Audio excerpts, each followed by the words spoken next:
बिस्मिल्लाहिर्रहमानिर्रहीम। अस्सलाम वालेकुम। नाजरीन ग्रामी, हज़रत ईसा अलैहिस्सलाम बनी इसराइल में माबूस होने वाले आखिरी नबी थे। आपने अपने कौम को खातिमुल अंबिया जनाब मोहम्मद रसूलुल्लाह सल्लल्लाहु अलैहि वसल्लम की आमद की खुशखबरी दी थी। कुरान मजीद में इरशाद है, और जब ईसा इब्ने मरयम ने कहा, ए बनी इसराइल, मैं तुम्हारे पास अल्लाह का भेजा हुआ आया हूँ और एक पैगंबर जो मेरे बाद आएंगे जिनका नाम अहमद होगा, बिशारत सुनाता हूँ। हज़रत ईसा अलैहिस्सलाम के बाद तकरीबन 600 साल तक कोई नबी नहीं आया। फिर अल्लाह रब्बुल इज़्ज़त ने हमारे आका सरकार दो आलम हज़रत मोहम्मद सल्लल्लाहु अलैहि वसल्लम को सारे जहानों के लिए रहमत बनाकर भेजा और उन पर आखिरी आसमानी किताब कुरान मजीद नाजिल फरमाई। हज़रत ईसा अलैहिस्सलाम पर इंजील नाजिल फरमाई गई। इरशाद बारी ताला है, और हमने उन पैगंबरों के बाद ईसा इब्ने मरयम को अपने से पहली किताब यानी तौरात की तस्दीक करने वाला बनाकर भेजा, और हमने इंजील अता की जिसमें हदायत और नूर था।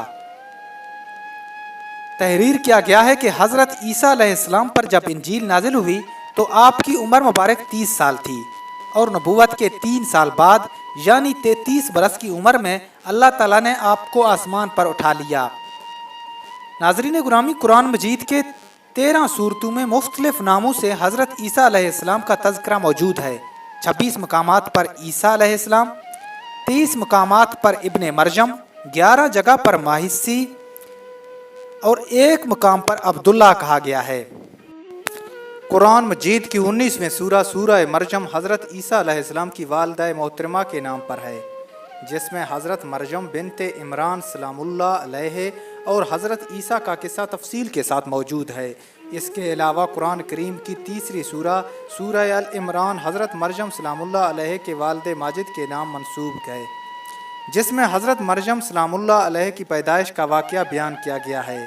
कुरान करीम की 5वीं सूरह अल मैदा में उस खाने का जिक्र है जिसकी फरमाइश हज़रत ईसा के हुवारियों ने की थी। जब हज़रत ईसा ने बारगाह खुदावंदी में दुआ की थी, आसमान से मुआदा यानी खाने के खान का नज़ूल हुआ। नाज़रीन, सूरह मरयम के आयत 16 से लेकर 35 के दरमियान हज़रत ईसा के पैदाइश का जिक्र फरमाया गया है। हज़रत मरयम बिनते इमरान सलामुल्लाह अलैहि बैतुल मुक़द्दस से मस्जिदुल हुज्रे में क़याम पज़ीर थी। एक दिन वो मस्जिद के मशरकी कोने में इबादत या किसी और मकसद से तशरीफ़ ले गई और पर्दा कर लिया। इमाम कुर्तुबी फरमाते हैं, वो हस्बे आदत यकसुई के साथ इबादत इलाही में मशगूल होने के लिए हुजरे के मशरकी जानिब के गोशे में तशरीफ़ ले गई। नाज़रीन ग्रामी, हज़रत अब्बास रज़ियल्लाहु अन्हु से मनकूल है कि निसारा ने जो मशरकी जानिब अपना किबला बनाया और उसका यही वजह है।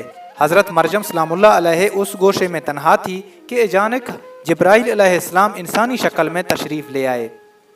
हज़रत मरयम अलैहिस्सलाम ने एक अजनबी शख्स को यूं अपने करीब देखा तो घबरा गई और कहने लगी, मैं तुझसे रहमान की पनाह मांगती हूँ, अगर तू अल्लाह से डरता है तो यहाँ से चला जा। हज़रत जिब्राइल अमीन ने फरमाया, तुम मुझसे डरो नहीं, मैं तो परवरदिगार का भेजा हुआ फरिश्ता हूँ और तुम्हें एक पाकीज़ा बेटा देने की खुशखबरी लेकर आया हूँ। हज़रत मरयम नहायत हैरान और परेशान हुई और तज्जुब से फरमाया, भला मेरे यहाँ बच्चा कैसे हो सकता है? मुझे तो किसी इंसान ने हाथ तक नहीं लगाया और ना ही मैं बदकार हूँ। हज़रत जिब्राइल अमीन ने फरमाया, हाँ, बात तो यही है, लेकिन अल्लाह ताला फरमाता है कि ये मेरे लिए बहुत आसान है और हम इसे अपनी कुदरत से तख्लीक फरमाएंगे और इसे अपना निशानी बनाना चाहते हैं। इससे कबल हमने तुम्हारे बाप आदम को मर्द और औरत के बगैर और तुम्हारी माँ हवा को सिर्फ मर्द से पैदा किया, और अब ईसा अलैहिस्सलाम को पैदा करके चौथी शक्ल में भी पैदा करने पर अपनी कुदरत का इजहार करना चाहते हैं, और वो है सिर्फ बगैर मर्द के पैदा करना। दरअसल अल्लाह रब्बुल इज़्ज़त तो कादरे मुतलक हैं, वो जब जहाँ और जिस तरह चाहें पैदा कर सकते हैं। वो बेजान चीज़ से जानदार को पैदा कर सकते हैं और जानदार से बेजान। बेटे की जसारत के बाद हज़रत जिब्राइल अलैहिस्सलाम ने हज़रत मरयम अलैहिस्सलाम पर फूंक मारी और वहाँ से चले गए। کچھ دنوں کے بعد حضرت مریم سلام اللہ علیہ کو بچے کے پیدائش کے انصار محسوس ہونے لگے۔ جیسے جیسے پیدائش کے دن قریب آتے جا رہے تھے، آپ کی پریشانی میں اضافہ ہوتا جا رہا تھا۔ جب پیدائش کا وقت قریب آیا تو آپ لوگوں کے خوف سے بیت المقدس سے 9 میل دور جنگل کی جانب ایک پہاڑی کوہ سرا کی جانب چلی گئی۔ ناظرین، یہی وہ جگہ ہے جو بعد میں بیت اللحم کہلائی۔ جب حضرت مریم سلام اللہ علیہ کو درد ذہ شروع ہوا تو آپ ایک کھجور کے درخت سے ٹیک لگا کر بیٹھ گئی۔ زچگے کے درد کی تکلیف اور دنیا والوں کے خوف نے آپ کو آبدیدہ کر دیا۔ کہنے لگی، کاش میں اس سے پہلے مر گئی ہوتی اور لوگوں کی یاد سے بھی بھولی بسری ہو جاتی۔ علماء فرماتے ہیں کہ انہوں نے موت کی آرزو اس لیے کی کہ وہ اپنے عزیز و اقارب، رشتہ دار، خاندان اور برادری اور لوگوں کو کس طرح مطمئن کر سکیں گی جبکہ کوئی ان کا صداقت کی تصدیق کرنے والا بھی نہیں۔ ان کی شہرت ایک نیک، پارسا اور ساہدہ کے طور پر تھی، لہٰذا ان کے لیے تصور بھی بہت تکلیف دہ تھا کہ لوگ انہیں بدکار سمجھیں۔ ابھی حضرت مریم سلام اللہ علیہ وسوسوں میں گری ہوئی تھی کہ جبرائیل علیہ السلام نے وادی کے نیچے سے آواز دی کہ اے مریم، پریشان نہ ہو، تمہارے پروردگار نے تمہارے قدموں تلے ایک چشمہ جاری کر دیا ہے، اور ذرا اس کھجور کے درخت کو ہلاؤ، دیکھو یہ تمہارے سامنے تازہ کھجوریں دے گا۔ اب تم اطمینان کے ساتھ تر و تازہ کھجوریں کھاؤ، چشمے کا پانی پیو اور بچے کو دیکھ کر اپنی آنکھیں ٹھنڈی کرو، اور اگر تمہیں کوئی شخص نظر آ جائے تو اشارے سے کہہ دو کہ میں نے روزہ رکھا ہوا ہے، میں آج کسی شخص سے بات نہیں کر سکتی۔ اس وقت کی شریعت میں کھانے پینے کے ساتھ بولنے کا روزہ بھی تھا۔ حضرت جبرائیل کے اس پیغام سے حضرت مریم سلام اللہ علیہ کو اطمینان اور تسلی ہو گئی کہ اب میرا رب مجھے بدنامی اور رسوائی سے بچا لے گا۔ حضرت عباس رضی اللہ عنہ سے روایت ہے کہ ولادت کے 40 روز بعد جب طہارت ہو چکی تھی تو حضرت مریم سلام اللہ علیہ اپنے گھر والوں کے پاس آ گئی۔ لوگ بچے کو گود میں دیکھ کر حیران ہو گئے اور بدگمان ہو کر بولے، اے مریم، یہ تو نے بڑے گناہ کا کام کیا ہے، نہ تو تمہارا باپ برا آدمی تھا اور نہ تمہاری ماں بدکار تھی۔ حضرت مریم سلام اللہ علیہ نے حضرت جبرائیل علیہ السلام کی ہدایت کے مطابق بچے کی طرف اشارہ کر دیا۔ روایت میں ہے، جب خاندان نے حضرت مریم سلام اللہ علیہ کو ملامت کرنا شروع کر دیا تو اس وقت حضرت عیسیٰ علیہ السلام دودھ پی رہے تھے۔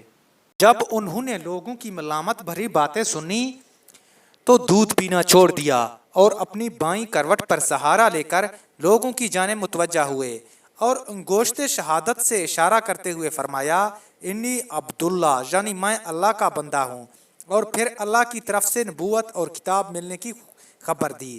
اس کے بعد فرمایا، اللہ نے مجھے نماز اور زکوٰۃ کا پابند بنایا، اور جب تک میں زندہ ہوں مجھے اپنے والدہ کی حق ادا کرنے والا بنایا، اور مجھ کو سرکش اور بدبخت نہیں بنایا، اور اللہ کی سلامتی ہے مجھ پر، جب میں پیدا ہوا، جب میں مروں گا اور جب دوبارہ زندہ کر کے اٹھایا جاؤں گا۔ لوگوں نے اس چھوٹے سے بچے کے منہ سے یہ الفاظ سنے تو حیرت زدہ رہ گئے اور انہیں یقین ہو گیا کہ بی بی مریم سلام اللہ علیہا پاک دامن ہے اور یہ بچہ اللہ کا برگزیدہ بندہ ہے۔ اس واقعے کے بعد خاندان اور بنی اسرائیل کے سمجھدار لوگوں نے ان دونوں کی بہت عزت کرنے لگے اور انہیں خیر و برکت کے باعث سمجھنے لگے۔ یوں اللہ تعالیٰ نے اپنی قدرت سے بغیر باپ کے اپنے پیغمبر حضرت عیسیٰ کو پیدا فرمایا۔ ویڈیو پسند آئے تو چینل کو سبسکرائب کر دیں اور ساتھ میں بیل آئیکن کو ضرور دبائیں تاکہ جو نئے آنے والے ویڈیوز ہیں ان کی نوٹیفیکیشن آپ لوگوں تک پہنچ سکے۔